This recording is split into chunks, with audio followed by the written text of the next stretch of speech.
unfortunately, as you climb the pyramid of success in your career, there's less opportunities as you go to the top, and that's a real problem. And there's less opportunities. What do you think about ageism? Look, I think at the end of the day, some of the arguments I've heard in the past are, we want an up and comer, we want someone that's gonna That just means less pay. potentially someone that's gonna work for more hours. So they're assuming like, if the older workers maybe don't have the stamina to work as much, but all of those arguments are nonsense. And the last one They're is myths. they're not going to be able to adapt to technology, which again is nonsense because I don't know a generation that has adapted to more technology. Started their career using fax machine and mail. Now you have AI. So Right.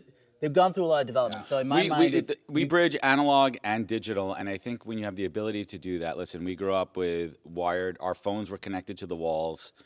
I learned how to type on a typewriter. I'm dating myself on an actual typewriter right now. But I also have the ability to create an AI chatbot. So which generation really is it? Yeah. Which generation has the most agility and flexibility? But again, going back to, I think that there's an opportunity in our space here in TA to really revolutionize a certain demographic and find opportunities for them. Last thing I'll say too, and I think like branding is huge here. Because one of the things that I think the white collar jobs, particularly tech, they've done a really good job with over the past, let's say 5 to 10 years, is branding. And I'm talking about those videos that you see on TikTok that show people working these jobs. They have capitalized on that. I don't see a lot of that from nursing, manufacturing. I don't see that buzz, but that's what you've got to create. You got to get people excited about these jobs again. Otherwise, we're gonna head into a major time where it's gonna be hard. A lot of people retiring in those industries. There's a gap. There's a skills gap. Well, the other challenge is we're 10 years behind when it comes to reskilling a lot of the type of roles that we need. We're challenged right now. We can have more people go in trade schools, nursing school, but we're 10, 15 years away from that. So how do we basically bridge the gap? And one of the things that, even with return to office and those types of things, it's affecting women more than anyone else because... How so, Serge?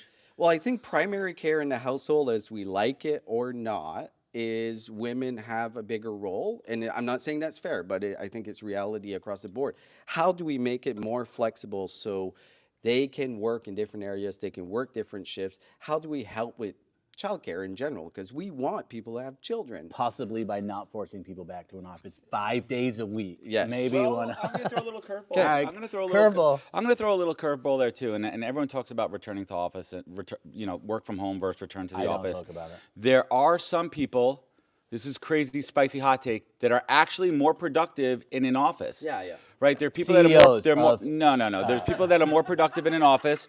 And when you think about being promoted or competition in corporate America, you may have someone who has a working mom or dad that has a couple of kids at home. They're younger. They're not as productive at home, but when they're in the workplace, they're quiet. They can be productive, competing against someone younger, up and comer, who doesn't have those distractions at home. So it is real, and I think it is a bit polarizing to say everybody wants to work from home. Yeah. Well, I think we just have to be careful.